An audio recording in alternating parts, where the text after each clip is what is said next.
नमस्कार प्रेक्षक हो. कधी कधी आयुष्य आपल्याला अशा टप्प्यावर आणून सोडतं जिथे आपण अंधारात चाचपडत असतो, संकटांचा सामना करत असतो आणि मुक्तीचा मार्ग शोधत असतो. आज आपण अशाच एका विलक्षण प्रवासाची कहाणी ऐकणार आहोत. जिल्हा वाशिम येथील भीमराव कसळू राठोड यांनी आपल्या जीवनात भक्तीचा अनोखा प्रवास अनुभवला आहे. एकेकाळी देवीच्या उपासनेत लीन असलेले, नवस, बलिदान आणि कर्मकांड यामध्ये अडकलेले, पण त्यांच्या आयुष्यातला संघर्ष कमी झाला नाही.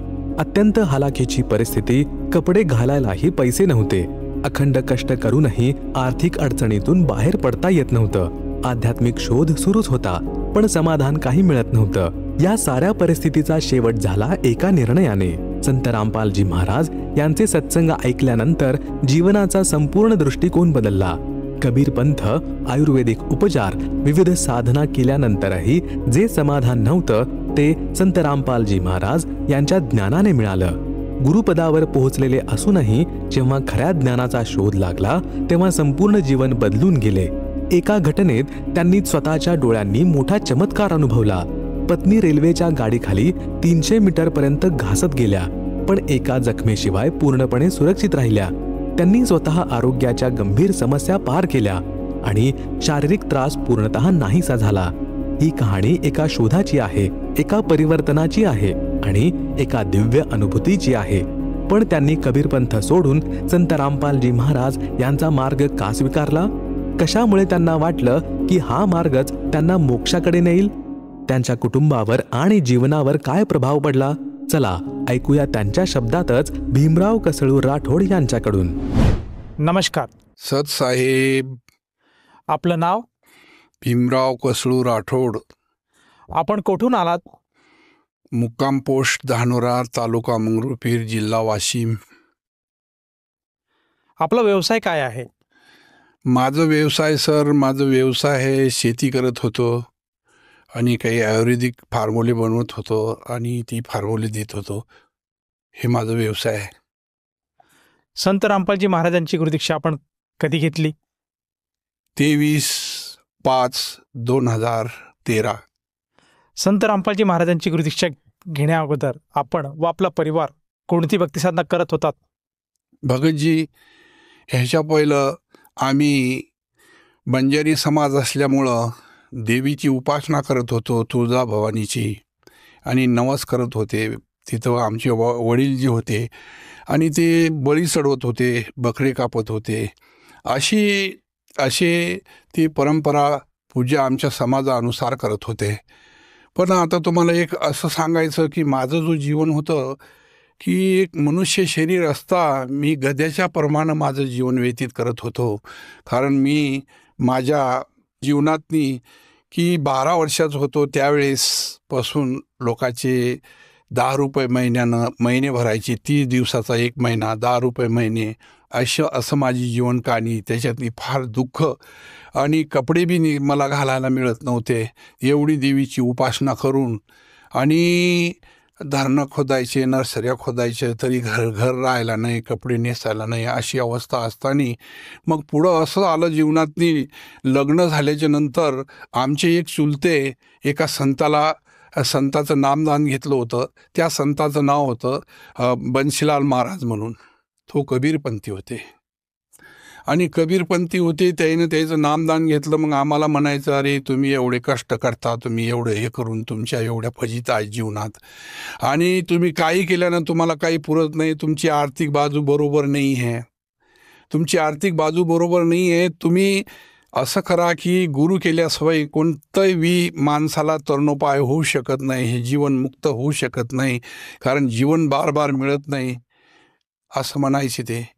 आणि मिळे ना पुन्हा या शरीरी तुम्हाला, असं म्हणायचे. सत्संग करत होते. त्या सत्संगात जात होते. आम्हाला आग्रहाची विनंती करत होते, बाबा तू चाल ना माझ्या संग सत्संगात, नुसतं ऐक, नंतर तू नामदान घे त्या संताचं.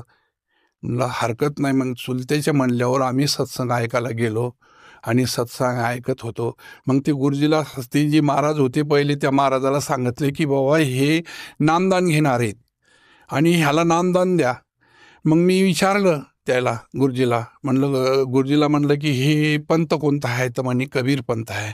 आणि पंथाचं नाव काय? तर बेनामी कबीर पंथ. म्हणलो बेनाम म्हणजे काय हे मला समजून सांगा, मला कळलं नाही बेनाम म्हणजे काय. तर मला सांगायचे ते की देह जन्म आधी रूप नाही नाम म्हणून बेनाम पंथ माझा, असे सांगायचे. असं सांगितल्याच्या नंतर मी म्हणलो की असं कसं बाबी बेनाम पंथ, हे कसं आहे, भक्ती कशी आहे? तर मला असं त्यानं समजून सांगितलं, रे बाबा तुनं बिगर कानाचे लोक पाहिले? मी म्हणायचो नाही.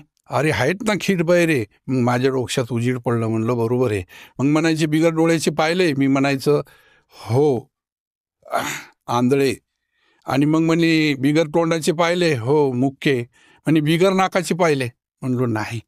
अरे बिगर नाकाचे तर है, ते नाक काय काम करते? श्वासोश्वास. मग श्वासोश्वास तुम्हाला दिसतंय का?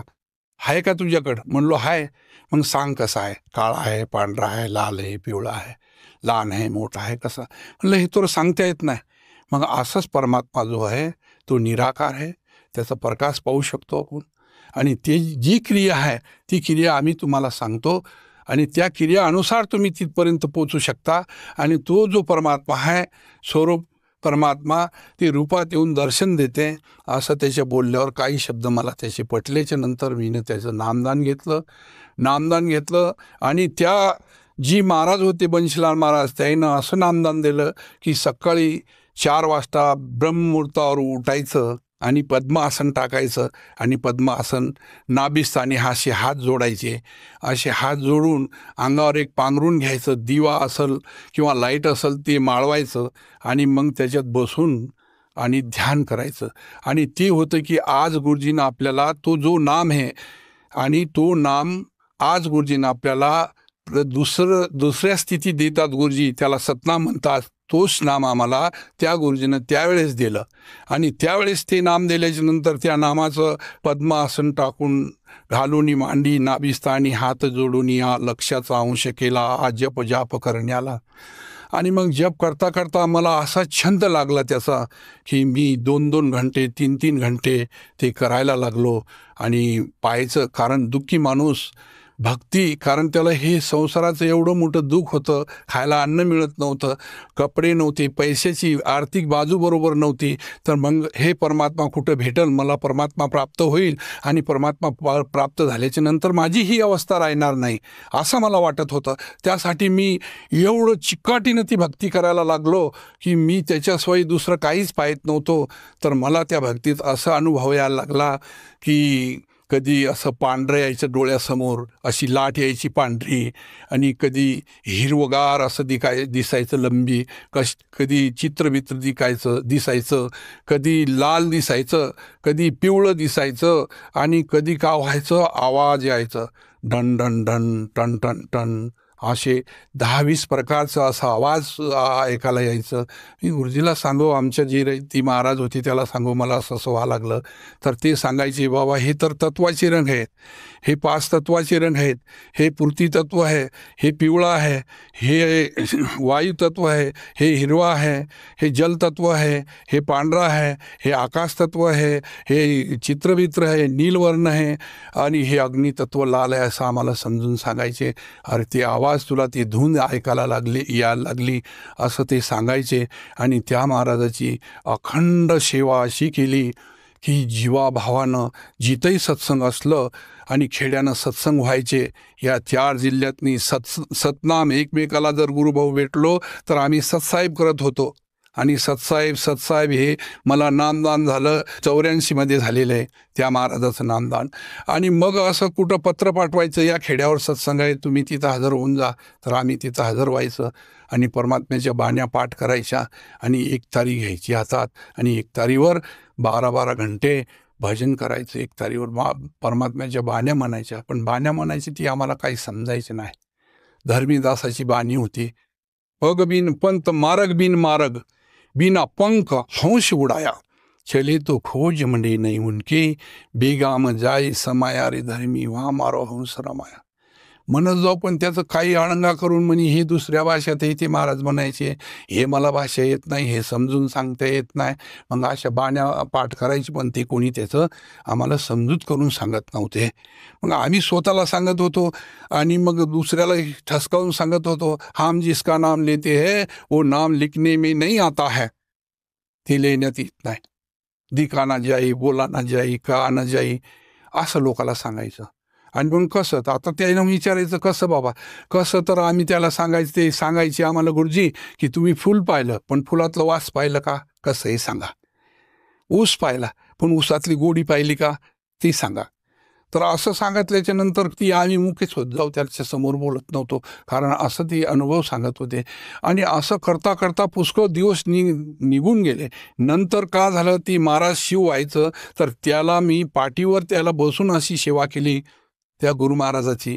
आणि नंतर ते त्याला विचारत होतो की आता तुम्ही गेल्याच्या नंतर हे कोणाला दिसाल, आणि गुरु वंशावळी सांगा. तर एक स्वानंद लेरी म्हणून पुस्तक होतं, त्याच्यातनी गुरु वंशावळी लिहिलेली होती. शीतलदास, लक्ष्मणदास, हरिदास, लकडदास, भवानीदास, बन्सीलालदास.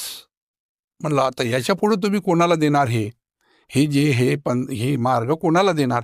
तर ते सांगायचे की याच्यातनी आता 2-3 लोक तुम्ही द्यायच्या लागीचे, पण माझं मन व्हावं लागलं की कोणाला द्यायचं नाही, आदेश नाही व्हावं लागलं मला वरून की हे कोणाला चालवायसाठी द्या म्हणून.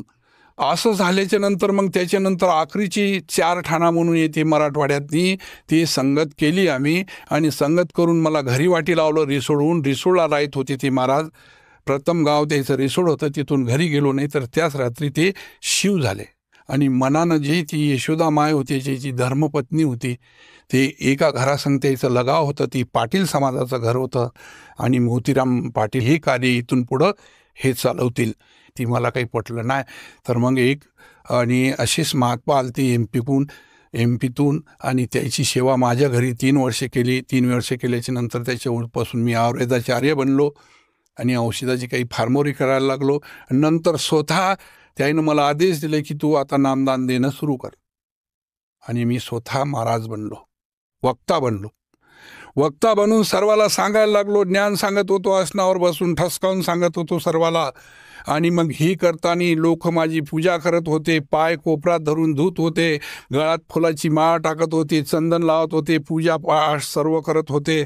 आणि अशी मान बढाई सुरू झाल्याच्या नंतर मग मला चरित्र सर्वात चांगलं आवडत होतं रामाचं, कारण तो पुरुषोत्तम रामजी, त्याचं चरित्र आठवायचं मला. ते आठवल्याच्या नंतर मी काय केलं, आणि राजस्थान जयपूरमधून रामलल्ला का परिवार आणलं, सर्व राम, लक्ष्मण, सीता, हनुमानजी मंदिर बांधलं.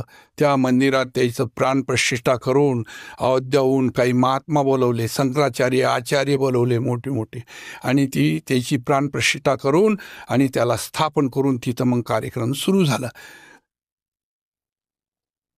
सर, जसं तुम्ही सांगत आहात की तुम्ही पूर्वीपासूनच सद्भक्तीच्या शोधार्थ होते आणि या सद्भक्तीसाठी आपण विविध संतांची नामदीक्षा घेतली आणि आपण कबीर पंथाशी पण निगडीत होतात. परंतु मला असं विचारायचं आहे की आपण गुरुपदावर पोचले होते आणि लोकांना उपदेश देत होते. असं असताना संत रामपालजी महाराजांच्या ज्ञानाकडे आपण कसे वळाले आणि संत रामपालजी महाराजांची सद्भक्ती आपण कशी घेतली? बघा सर, संत रामपालजी महाराजच्या इकडं वळायचं एक कारण असं झालं. बघा, तुम्हाला सांगतो, आमचे जे गुरुभाऊ होते एक गजानन नावाचे, आणि ते भागवत सप्ताह करायचे. आणि भागवत सप्ताह करून ते भागवत सप्ताह 12 वर्षे आम्ही एकत्र केलं आमच्या राम मंदिरावर. 5-5 हजार लोकांचा भंडारा करायचं तिथं, 5-5 हजार लोकांना जेव घालायचं, अशी सेवा असताना मग एक दिवस असा आला की त्यानं ती टी व्ही खोलली. टी व्ही खोलल्याच्या नंतर त्या टी व्हीत ती संत रामपालजी महाराजाचे सत्संग चालू होते. त्याच्यात सतसाहेब त्यानं ते सत्संग ऐकल्याबरोबर सत्संग झाल्याबरोबर मला फोन लावलं.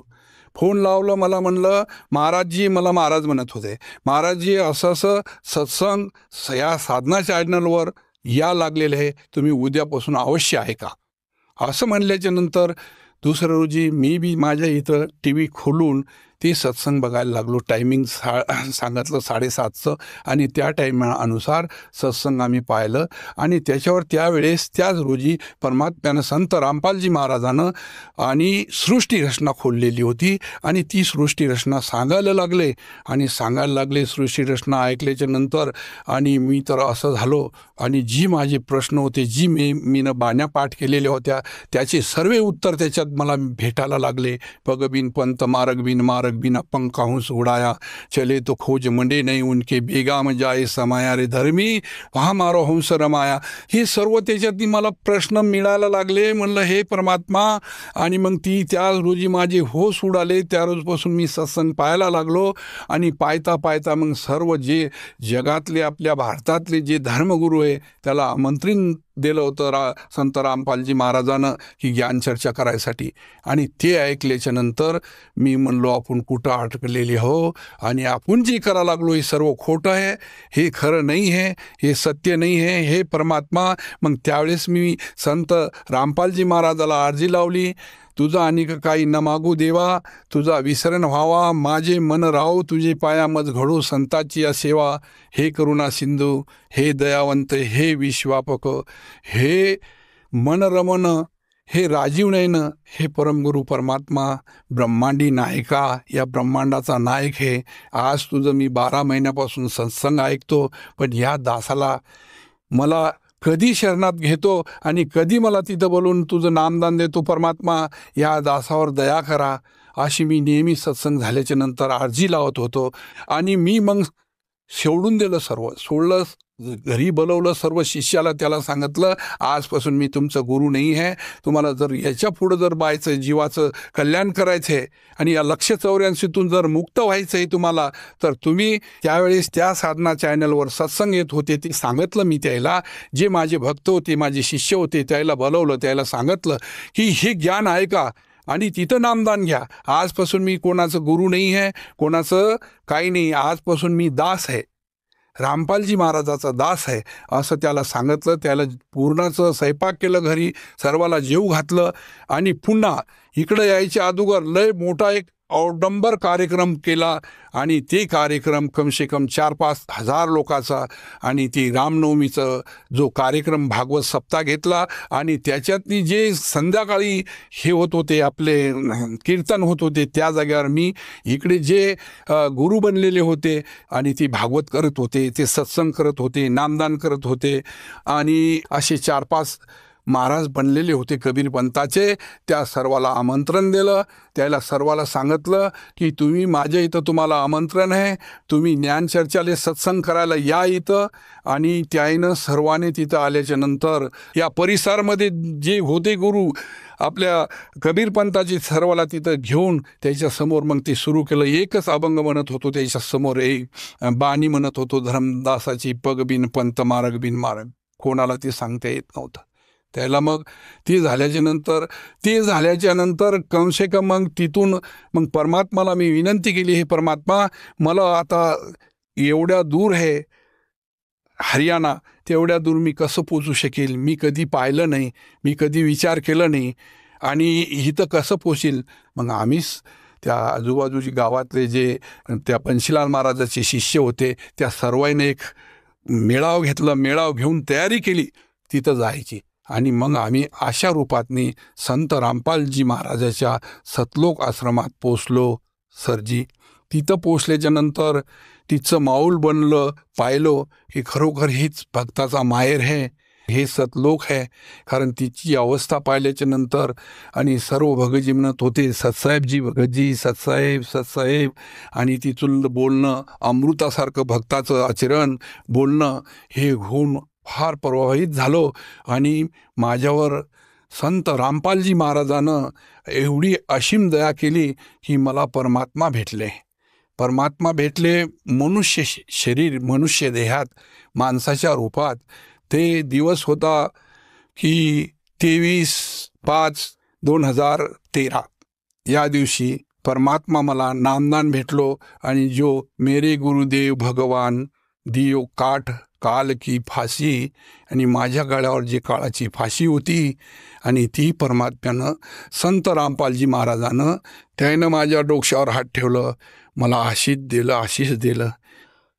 सर, जसं तुम्ही सांगत आहात की तुम्ही संत रामपालजी महाराजांची नामदीक्षा ही बरवलाला जाऊन घेतली आणि खऱ्या अर्थाने आपल्याला सद्भक्ती कळाली आणि आपण सद्भक्ती करायला लागले. तर ही सद्भक्ती करत असताना आपल्याला व आपल्या परिवाराला काय काय लाभ प्राप्त झालेत? हा सरजी, आणि हे मला प्रथम नाम भेटल्याच्या नंतर माझे जो 2 लेकरं आहेत त्याला बी दुसऱ्या 4 वेळेस त्याचे जे नियम आहेत 4 वेळेस तिथं 4 महिन्यानंतर सतनाम मिळत होतं. तिथपर्यंत प्रथम नामाची अशी कसोटीनं नामस्मरण केलं, नाम जप केलं. आणि जी आमचे 2 पोरं होते त्याला बी सोबत घेऊन गेलो नामदानासाठी. आणि त्यावेळेस आम्हाला सतनाम प्राप्त व्हायचं. आणि त्यावेळेस सरजी आमची घरची भगतमती त्याला सोबत नेलो तो पहिल्या सुरू, आणि लेकराला मागून नेलो. ज्यावेळेस सतनाम भेटायचं आम्हाला त्यावेळेस का झालं, रात्रीला आम्हाला होश मावल्या जात नव्हतं. उद्या आपण बरवाल्याला जायचं हे आणि तिथं जाऊन आपल्याला सतनाम प्राप्त होणार आहे, आणि मग ती आनंद आम्हाला सांगता येत नव्हतं. तर त्या रोजी रात्री का झालं, आमच्या भगतमतीच्या मायादासी म्हणून आमची भगतमती, तिच्या स्वप्नात संत रामपालजी महाराज आले. येऊन त्याला बसवलं आणि बसून सांगितलं, बेटा मैं तेरे को यहाँ सतनाम का दान करता हूँ, तो सुन तेरे को सतनाम देना है. त्याला बसवलं आमच्या घरच्या भगतमतीला आणि घरीच सतनाम दिलो. आणि घरी सतनाम दिल्याच्या नंतर मग सतनाम झाल्याच्या दिलं रात्री स्वप्नात. सकाळी ती भगतपती उठली, आम्हाला म्हणे, भगतजी रात्री गुरुजी आलते, मला दर्शन झालं गुरुजीचं. म्हणलो आपण जास्तीत जास्त ध्यास करायला लागलो परमात्म्याचं. आपल्याकडून लय मोठ्या चुका झालेल्या आहेत. गुरुपदावर बसलो होतो आपण. म्हणजे आसंगाचा संगा याच्यात लय अन्याय झालेले आहे. पण आता त्यातून इतरण्यासाठी बापा करीत उपाय, तर हे उपाय झालेले म्हणलं आपल्याकडून.